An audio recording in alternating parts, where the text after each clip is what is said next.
the What It Takes radio company, helping you reach your audience and connecting with them. We present a program today from the Impact Zone. Make good friends, grow your audience, be an influencer, and put service over self. And a story of someone who did just that. Daniel Penny should be the person of the year. And do you want to be a penny man? Let's talk about that.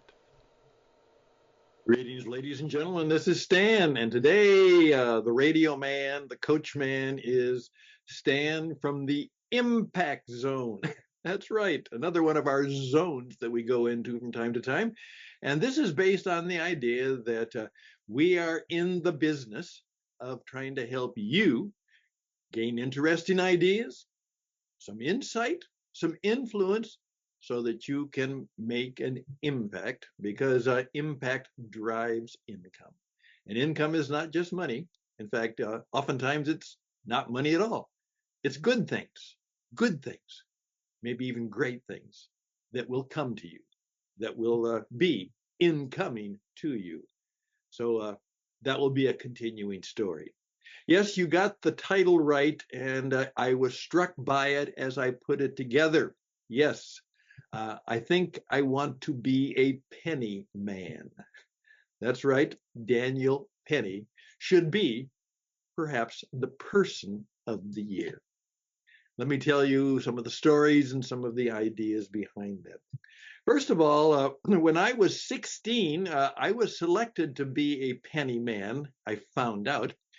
Because what I've discovered that Mr. Charles Helms, who was the manager of the local J.C. Penney store in the growing up town in central Iowa, saw me and came up to me and said, Stanley Paul, how old are you? And I said, well, I'm 15, sir. And he said, well, when you're 16, I want you to come over to the store and let's talk about you working for me in the penny store. And actually, that's what I did. And it turned out to be one of the more significant appointments in my life. I did work for Mr. Penny. He was an incredible mentor. He was a gentleman. He was a retail genius and a fine Christian gentleman. He was everything. Well, I found out that there was a reason behind that too, besides the fact that he wanted my job. He had actually been mentored by J.C. Penney himself. Now, that's dating all of us, isn't it? And the job of a penny manager was not just to actually run the store, but it was to search out new and upcoming talent. And he was hoping that someday I would become what they called a penny man.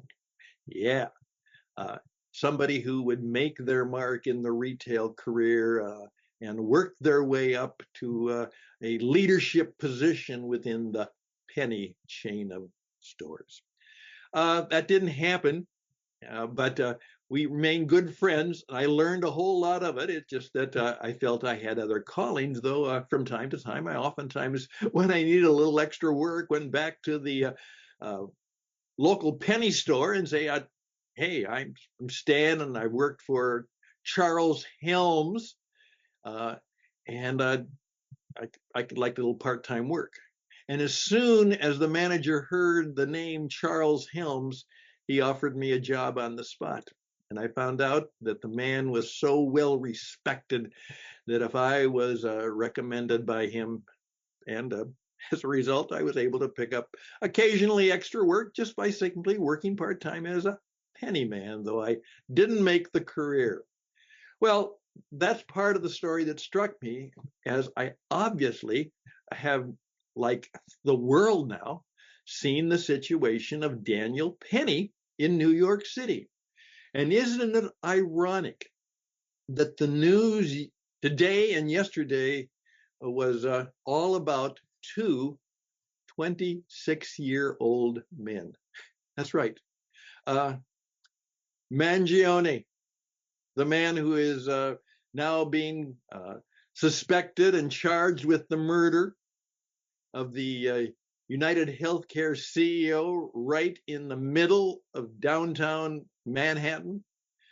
He's 26 years of age, and he's wrecked his life. At the same time, the one who's being called the hero was finally acquitted. And most of us could not believe what a travesty it was. Daniel Penny is also 26 years old. And most of us know the story. He was a Marine, you know, guy grew up, went and joined the Marine Corps, and now is done and is going back to college. And like lots of people, he's riding the subway in New York City. And of course, he sees this guy go kind of crazy. And that that happens quite often. Those of you who've been in a subway situation know that it's sometimes scary because those kind of people are around. And what happened is this a 30-year-old man, obviously a man who's homeless and has mental and other kinds of problems and has a criminal history, is out there, and he comes in and people are scared, they're threatened, and he grabs him. He's a tall man, a strong man, a young man. He grabs him and holds him down until the police come, and everybody is so grateful. And bingo, wonderful. And he goes off and makes his statement to the police. And then a few days later, the district attorney, a real creep, yeah, Alvin Bragg, charges him with manslaughter, with homicide. And for the next year and a half, his life is in chaos. And he goes through that trial. And we all know the story. And there were people saying, yes. And oftentimes it was because they said it was a racial thing. So they were saying, convict him. And then, of course, there was perhaps the great majority of people who said, that's what we want. And we didn't know. He might not be acquitted. He might be convicted. Who knows what crazy things could happen? But he was acquitted, and I, along with many people, celebrated it, though, of course, there were some people, and it tended to be because it was possibly a racial thing, are still saying, no, we're still after him. One of the things that caught me, I've ridden the New York City subway a lot of the times. I have a daughter who lives in New York, and so we go there. And if you want to get around New York, driving a car is, it's either the bus or it's the subway, and the subway is the fastest way. And I remember when I actually rode that same train that he was on, and it is such a diversity.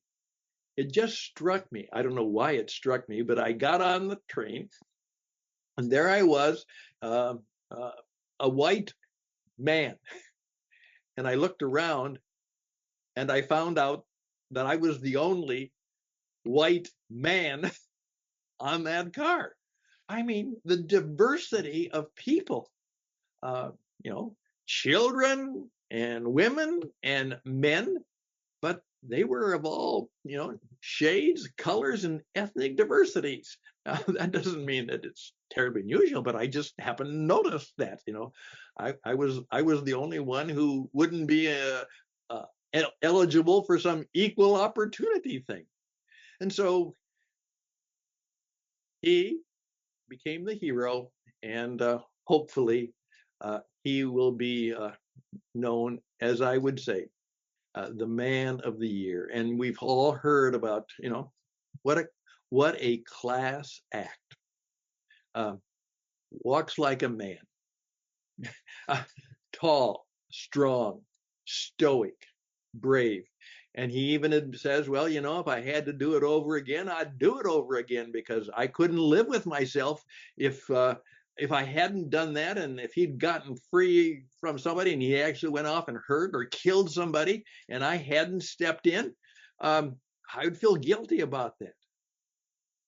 obviously we're dealing with a very fine young man who now will go back and perhaps finish his education.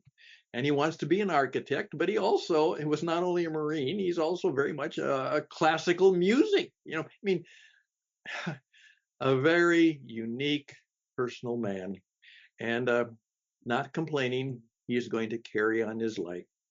And I hope that he will get some of the commendation and the reward that he deserves, and that his life will not be wrecked or ruined by people who still want to threaten him because of what happened.